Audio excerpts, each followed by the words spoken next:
Hey everyone, Chris Sawyer here. Welcome back to the Varietal Show. This is none other than a bump. If you guys know your caviar talk, this is a bump of caviar. And I am here with my good friend Petra. Petra, hello. How are you doing? Hi. We are at the Caviar Company here in Tiburon, of all places. So this is a new project for Petra and your family, your sister and you. I've gotten to know them through the years, and we've had some fun times together trying caviar. A lot of caviar bumps. Yeah, a lot of caviar bumps. You heard it right here, you guys. Cheers. Well, here we are. So, Petra, you and I met back when you first opened this company, and this was back in 2015. It was an amazing thing. We had so much fun together. And we became super buds when we started doing some stuff together with the flavor in Napa Valley, and also just the events in San Francisco, which you were a part of. And I love the fact it's a Swiss family, and we started talking a lot about the Matterhorn. If you guys know the Swiss restaurant, the Matterhorn, we swore we would go there, and then it closed, and now I think it's back open. And I owe you some Swiss wine too. And I'll take that from her anytime. And I've got great stories to tell you about Switzerland when I was there a couple of years ago, so I can't wait to share that with her. But first things first, we got to talk about caviar, you guys. I don't know who out there is like in love with caviar as much as Petra or I, but once you get in love with it, it's the rest of your life is pretty much set that you're going to be eating caviar. What do you say? Yeah, I mean, I have a 2-year-old now. A 2-year-old little girl, and we've already started her on the caviar train. She only has salmon roe because that's our budget at the moment. Yeah. But she likes the fish. She likes all fish eggs, but we start with salmon roe, and then maybe on her birthday we'll give her like an etc. or something special. Yeah, that's great. So really, what got you and your sister in particular really into caviar, and how did you think about the concept of actually selling caviar? I would say, honestly, the food and beverage industry came first, and then I knew I wanted to find a career in hospitality, because when I moved out here from Texas, I worked for Coastal Luxury Management and got to be a part of the LA Food and Wine Festival. Oh. And it just really opened my eyes to chefs and somms and these amazing wines and this amazing food. And coming from West Texas, we weren't always exposed to the foods that we are here in California. And so just seeing also the work ethic of like, everyone works so hard, but we also have a really good time. And so that was something that was like, oh my God, I want to be a part of that. I want to be a part of that culture, and I want to work with those people that I enjoy to be with. Yep. And so I just needed a job, and my first job out here was working in caviar. And I actually, I had never had it. I didn't know anything about it. Well. But I went to school for kind of a more medical background for audiology. And so I loved the science. Like I love physiology and why things are the way they are. And so then I got to learn about, I worked for a caviar farm for a few years, and I got to learn about aquaculture and learn how like the water temperature affects the texture, age and size and fats and diet, and how all of that varies from caviar to caviar. So my favorite thing about caviar is like what we're about to do here is have 3 different products or so and taste different varieties side by side, because then you get to understand the science and understand why the hackleback, why the eggs are on the smaller side, and why they have that earthiness to it. And I also say that, you know, as soon as you can start to really think about caviar, like you think about wine and you think about what grapes yield which wine, it's the same thing with caviar, to where like a hackleback, think of it as a grape, you know, and a hackleback will always yield this smaller jet black egg, have this minerality to it, you know, and think about it in that way as far as like service goes and shelf life goes. You know, the second you open it, it starts to change, just like wine starts to aerate, and you want to eat it within 3 to 4 days. And so it can be compared to wine in so many ways, and I think that is really what helps make it approachable and helps you absorb that information. And that's kind of what, whenever Saucy and I started this company, that's what we're about, is figuring out ways to make caviar translate to be more approachable and more fun. More fun. Yes. The fun factor, I mean, you guys. It's already fun, but I think we can take the level like way up. I think we can too. I think we're very lucky here in the Bay Area that caviar isn't something that we're not used to. You know, it's been presented to us. Wine country. It's wine country. I mean, you have great bubbly, and you have great white wines and some red wines that really do work with this. And we'll talk a little bit about that with each one of these, but. It's been really fun just following you in your success. And here we are in Tiburon. You opened this in May or no? March. Sorry. Very, very end of March. So, I was super excited. I called her earlier this year and she's like, Chris, we're starting this place in Tiburon. And I was like, oh, wow. So I finally got to come here and we got to catch up and really talk about this. This is really special. So tell us a little bit about your time spent with the sturgeon and the fish, in general, and how the process goes.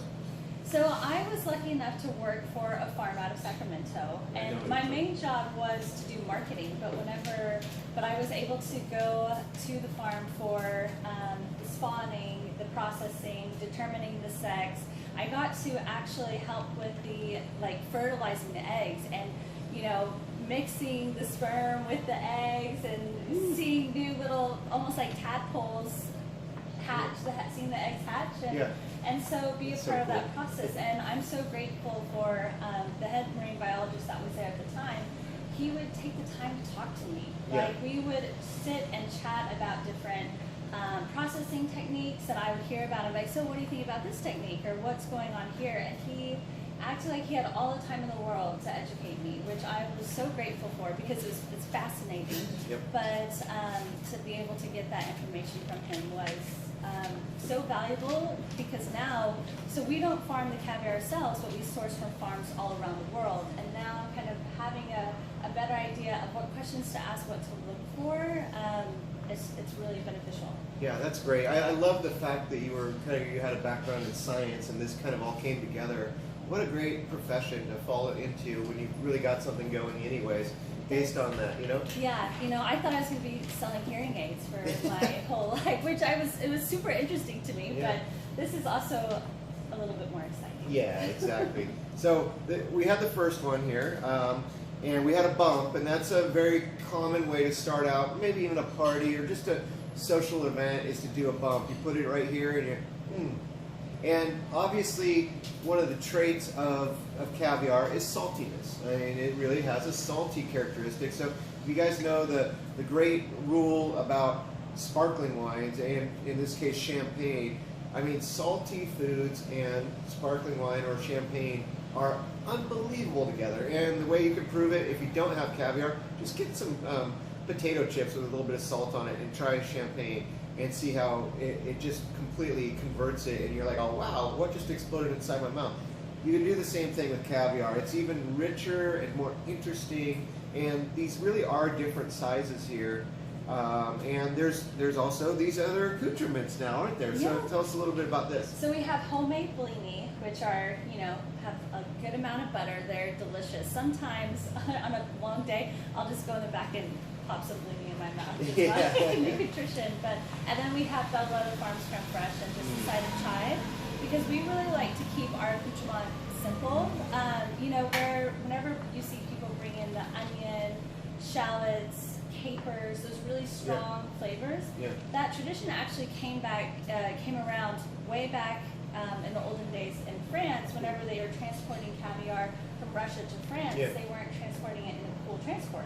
So by the time the caviar would get to France, it would basically not be as good. So they brought in these really strong flavors to mask caviar that is maybe not good anymore. But we're really proud of the selection that we have, and so we like to keep it very simple. But I do think like a small sprinkle of chive just kind of rounds out the bite all together, and so that's why we do the chive. Well, let's try the second one on this, and tell us a little bit about this one. Yeah, so this is the White Sturgeon. Actually, this is the farm I used to work for. So I always. What's the name of the farm again? For Sterling. Sterling, yep. I know so about they're this. over in Alberta. Okay. Near Sacramento. So we put a little bit of creme fraiche, and then a little bit of caviar, and then something else that a lot of people I don't think realize is that a little bit of caviar goes a really long way. Like these jars here, these are 10-gram jars, so there are sample size jars for our flights that we serve here in Tiburon. But you know, a bite with caviar in it doesn't have to be loaded with caviar, and so a lot of people think that to indulge in caviar you have to spend thousands of dollars, but you really don't. Like No. 1 ounce is plenty for 1 to 2 people. Yeah. Most Exactly. people. I mean, there are definitely some special caviar lovers around there, but it goes a long way. So I'm going to show everyone get what a good I'm visual packing. up close. Mm-hmm. Nicely built. Nice built. Now it needs to go bye-bye. So this is the White Sturgeon. It's a creamier, buttery kind of fish and caviar. It's actually one of our top sellers, I would say. It's a great gifting caviar. People come into our store, especially on San Francisco on Union Street. They say they want to buy caviar for a friend, but they don't know what their friend likes. We always recommend the White Sturgeon because you hardly find anyone who doesn't like the White Sturgeon because it's very well balanced. So, cheers. Cheers. Cheers.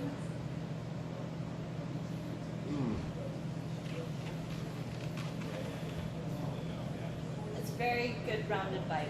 Yeah. That panini is really nice. Buttery, very buttery. Very, very buttery. And so It's then delish. you have the White Sturgeon, the fresh kind of tone down the salinity of the White Sturgeon. Because there is a lot of salt, like Yeah. Chris was saying, but it should never be too salty. That's Right. something we're trying to avoid. Exactly. And I think that really a great thing that Petra just said is that really you just don't need that much sturgeon. I mean, it's very different than roe. Roe is great, and I love roe on sushi, but it's very different too. I mean, roe is very. I kind of like just the texture of roe and how it pops. But it's not really that salty either, especially as much as this. And this, you really just want to enjoy it. But if you overload it, I mean, doing bumps is super fun, you guys, and I highly encourage you to do that.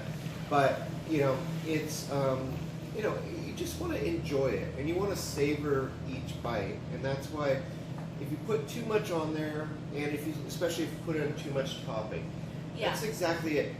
Think about how you do oysters. I mean, really, is the best oyster when it's baked and it's got all this sauce on it, or is it just raw? I like the raw. Well, that's where you Yeah. get down to its true core. Yeah, You know. that's where you get down to the purity of flavor.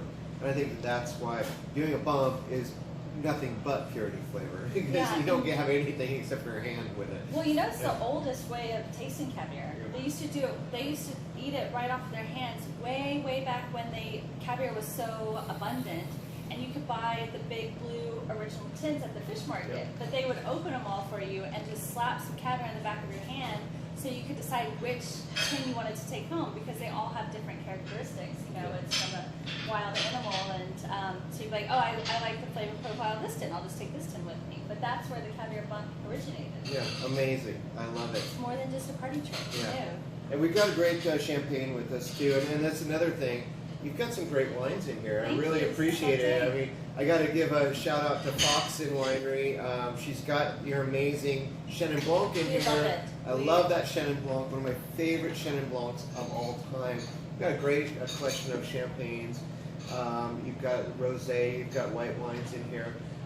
Really fun, you know. Thank you. It's a total experience, and tell everyone a little bit about your little wine fridge and your program there with that. So we actually have a champagne vending machine. I always knew that whenever I would open up a second location, it would have to have this vending machine. It's been on my wish list for a really long time, and it's been a big dream of ours. But we, you know, I figure if the company fails, worst case scenario, I have a champagne vending machine in my home. But we have this vending machine that you can just put the toppers right in and you drink directly from the bottle. You get like a little split out of it. And then here in Tiburon and Belvedere, there are no open container laws. So you can walk up and down the street with your little bougie champagne, drink right out of the bottle. Now you know, everyone. Now you know. And if you're wondering where Tiburon is, so right here, we're in Marin, so we're very close to the Golden Gate Bridge. But everyone knows Sausalito. Sausalito is great. But we are looking pretty much west towards Sausalito. And actually you take the exit to go to Mill Valley or out towards the coast, going that way, except for you turn east. and you come out here, it actually takes about 15 minutes off the freeway, which is, I keep forgetting how long it is this way. To go all the way down the peninsula. Yeah, but it is a peninsula here, so really a great place. And we're right here on the main street, which is great. Sam's Bar and restaurant is right across the street from us. There's a new wine shop coming in. A lot of great things to check out here. Michael Mina's new restaurant's coming in here too. Malibu Farms. There's so much going on. So much stuff going on. It's really, really exciting to see everything that's happening down here because it is such a special area and special community, and our main street downtown is just really, it's just filled with character, a lot of history. I think my friend Mr. Roots has his winery down here too. He's got a wine shop. Here. Yeah, he's right there. So I mean, there's some really neat stuff, and actually a very interesting little thing about probably the history of wine here in Tiburon. Windsor Wine Company, which became a great brand, and it's still run and operated as far as I know. And Carol Shelton was really the amazing winemaker who started putting that one on the map, and a great friend of mine, Carol Shelton. And it was based here in Tiburon, which is crazy. I feel like so many people have some connection to Tiburon in some way or another. So. It's great. Well, let's taste the next one. So this one is much more green. Tell us a little bit about this one. So this is our Russian Osetra. So this is your very traditional caviar. This caviar we call it a Russian Osetra because its lineage comes from the Caspian Sea. Okay. But right now we can't actually get anything directly from the Caspian anymore. And so this is farmed in Israel. And so this one, it's a really old fish. And so as the fish get older, they get a lot more fats and meatiness and richness to them. And so that's what this caviar, it's a really decadent and rich and meaty caviar, but I think it's very well-rounded. Well, I think we better do a bump on it first. I think that's, isn't that the way to do it, you guys? We got it. Especially something like an Osetra, you know, you got to be able to taste it. And we want to taste the richness. That's what I want to taste. Okay. Let's do it. Yeah. I'll have you help me. I might use your spoon as a little to move it off for you.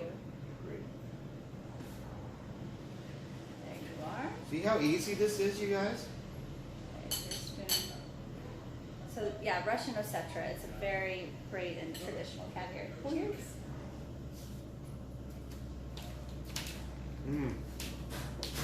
Nutty. Yeah. But you get that decadence, right? Yeah. So we like to say there's a different caviar for every day of the week. So the Hackleback, which is a great, it's just a great entry-level caviar too, with that minerality, its price point. That is like your Tuesday night caviar. Then the White Sturgeon will be more like your Wednesday or Thursday night caviar. You know, you've made it through the first half of the week. Yep.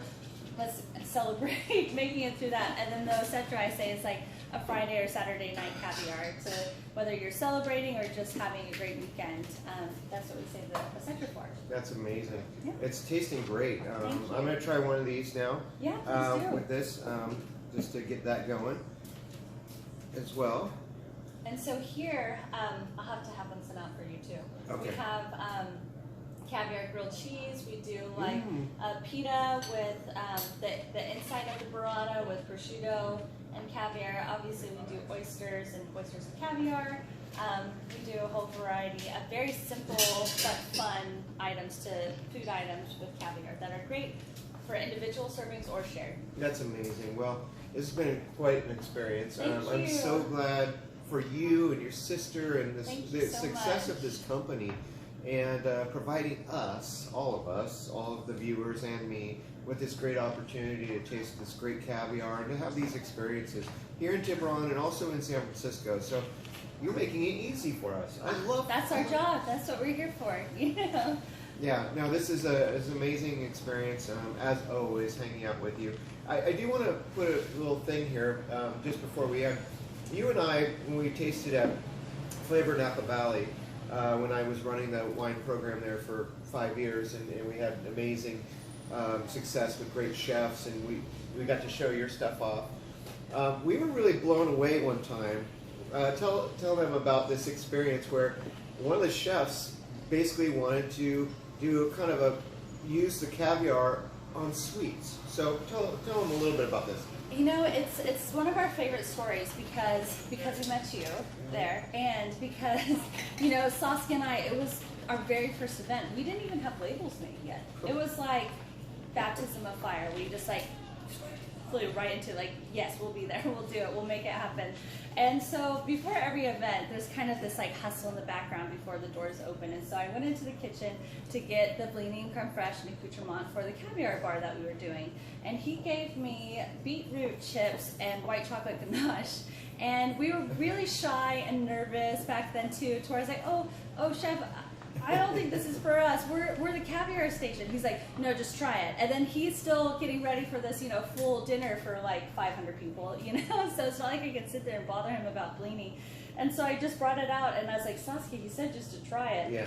And we did, and it was amazing. We kept saying it was like an adult Oreo, yeah. You know? And he, afterwards, he came out when he had the time, and he explained to me that because of the fat content of the caviar, all the richness in the fat, it really measures well to the white chocolate ganache. Yeah. And so then he just like sparked this motivation in us to like, okay, what else can we try? You know, what else can we push it with? And so we actually, like, we just had our National Caviar Day event where we did it with Humphrey Slocum's ice cream with their strawberry blondie. Ooh. That has the strawberry and white chocolate ganache in it. Especially the Hackleback is great with strawberry. And we love to do these chef dinners, and we always tell the chef, like, you have full reign on, we don't want to, you know, give you, use your creative, like, they're the creative people. We just, our job is to supply great caviar. But we always ask, like, if you can, please try to do caviar in every single course from start to finish, including the dessert course. And I think it's really fun to see because some chefs are like, oh, really? Okay. And then you can see the gears moving and like trying something, and it's always amazing to do it with something sweet. I think that's the thing about caviar. It really does open up creativity. And I think that with great chefs and their appreciation for it, and appreciation for salt in general, and thinking about things that they've always wanted to do, caviar allows them the opportunity to do that. And I think this is it's really fun. I'm glad that we got to get to know that together. And we certainly had fun. So great memories. Thank you more so to come, much. Too. Cheers. Well, thanks you guys. Once again, thanks for watching the Varietal Show. We'll be back again next week with more fun things. But thank you once again, Petra. Thank you. I appreciate you coming. I love seeing you. No problem. We'll eat and drink together anytime. All Cheerios. right, cheers.